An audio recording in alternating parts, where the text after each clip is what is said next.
ஊத்தங்கரை பாம்பாறு அணையில் இருந்து ஆயக்கட்டு பாசனத்திற்கு தண்ணீர் திறந்துவிடப்பட்டது. இதன் மூலம் 4000 ஏக்கர் விவசாய நிலங்கள் பயன்பெறுகின்றன. கிருஷ்ணகிரி மாவட்டம் ஊத்தங்கரை தாலுகா பாம்பாறு அணையில் இருந்து ஆயக்கட்டு பாசனத்திற்காக தண்ணீர் திறந்து வைக்கப்பட்டது. கிருஷ்ணகிரி மாவட்ட ஆட்சியர் சரையு பாம்பாறு அணையில் இருந்து மதகு வழியாக தண்ணீரை திறந்து வைத்தார். பாம்பாறு அணை 1983ஆம் ஆண்டு கட்டப்பட்டது. பாம்பாறு அணையின் முழு நீர்மட்ட உயரம் 19.68 அடி. இதன் முழு கொள்ளளவு 280 மில்லி கன அடி ஆகும்.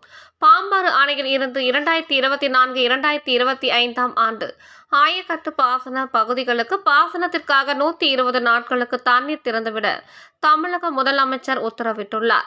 இதன் மூலம் ஊத்தங்கரை தாலுகாவில் உள்ள மிட்டப்பள்ளி, ஓபகாவலசை, போத்தராஜன்பட்டி, மூன்றாம்பட்டி, கொட்டுக்காரம்பட்டி, கரிய பெருமாள் வலசை, புளியம்பட்டி, எட்டிப்பட்டி, பாவக்கல், நல்லவம்பட்டி, நடுப்பட்டி, குப்பநத்தம் ஆகிய 12 கிராமங்களை சேர்ந்த 2501 ஏக்கர் நிலங்கள் பாசன வசதி பெறுகின்றன.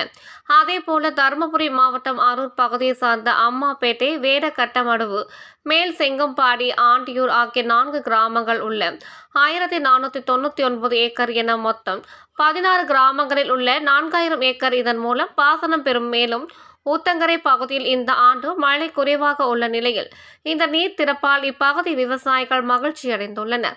இந்த நிகழ்ச்சியில் மாவட்ட ஆட்சியர் சரையு, ஊராட்சி ஒன்றிய குழு தலைவர் உஷாராணி குமரேசன், பாம்பாறு அணை உதவி செயல் பொறியாளர் ஜெயக்குமார், மிட்டப்பள்ளி ஊராட்சி மன்ற தலைவர் சின்னத்தாய், கமலநாதன், கொண்டப்பட்டி ஊராட்சி மன்ற தலைவர், திமுக அவைத்தலைவர் தணிகை குமரன், மூன்றாம்பட்டி பஞ்சாயத்து தலைவர் பூபாலன், முன்னாள் சட்டமன்ற உறுப்பினர் கிருஷ்ணமூர்த்தி மற்றும் பாம்பாறு அணை நிர்வாகிகள், ஊழியர்கள் கலந்து கொண்டனர்.